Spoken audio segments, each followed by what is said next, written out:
5 মাসের যে ঐক্যটা ছিল, নির্বাচনকে কেন্দ্র করে আমাদের মধ্যে একটা অনৈক্য সৃষ্টি হয়ে যাবে। বিষয়টা যত প্রলম্বিত হবে, আমাদের নিজেদের মধ্যে বিভেদটা, অনৈক্যটা আরও দৃশ্যমান হবে।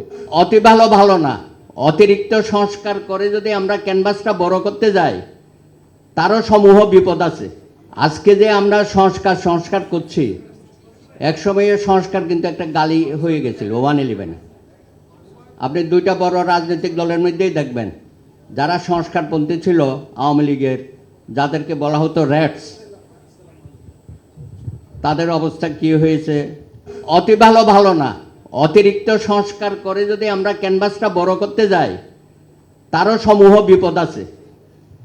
ইতিমধ্যে নির্বাচন কমিশন বলেছে তারা অক্টোবরের মধ্যে তাদের সব কিছু তারা করতে পারবে, ভোটার লিস্ট থেকে শুরু করে ডিলিমিটেশন, এমনকি নতুন রেজিস্ট্রেশন, যারা যারা আমাদের ভাইয়েরা নতুন দল করতে আগ্রহী, সবগুলো তারা করতে পারে। তাহলে নির্বাচনটা আর দেরি করবে কেন? আরও তো 1 বছর সময় আছে। আপনি যতই নির্বাচনটা ঝুলিয়ে দেবেন, এই যে আজকে এখানেও আলোচনার মধ্যে দেখেন বিভিন্ন ধরনের আলোচনা হচ্ছে।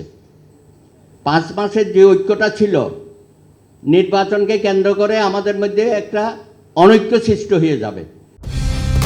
কালার এক্সপার্ট, জর্জ স্যাপ এবং মাইল্ড অন হ্যান্ডস টেকনোলজি সমৃদ্ধ অরিক্স ক্রিস্টাল ওয়াশ আপনার লন্ড্রি এক্সপার্ট। সুতরাং এখানে সংবিধান সংস্কার কমিশন তিনিও বলেছেন যে সংবিধান সংস্কারের অর্থ সংবিধান ফেলে দেওয়া না, সংবিধান পরিপূর্ণভাবে পুনর্লেখন না। উনি যেমন বলছেন যে 75-এর বাকশাল লিখন, পুনর্লিখন, উনি বলেছেন পঞ্চদশ সংশোধনীয় পুনর্লিখন। উনি এইভাবে জিনিসটাকে ব্যাখ্যা করেছেন। তো সেটা তো খুবই ভালো। আর পঞ্চদশ সংশোধনের রায়ের মাধ্যমে আমরা কিন্তু অনেক কিছু ফিরে পেয়েছি।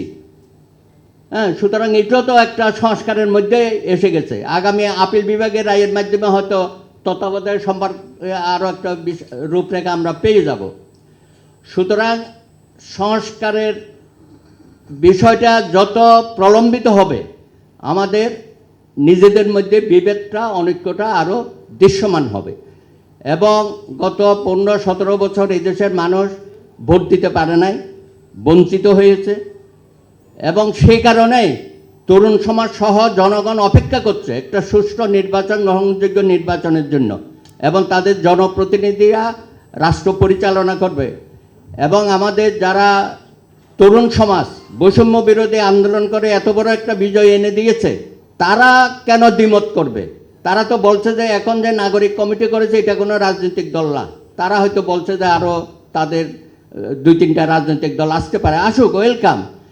কিন্তু রাজনৈতিক দল করে সংস্কারের কথা বলে এটাকে প্রলম্বিত করা এবং সরকারের ব্লেসিং নিয়ে রাজনৈতিক দল করা, এটা তো কখনোই সুখকর হবে না আমাদের জন্য।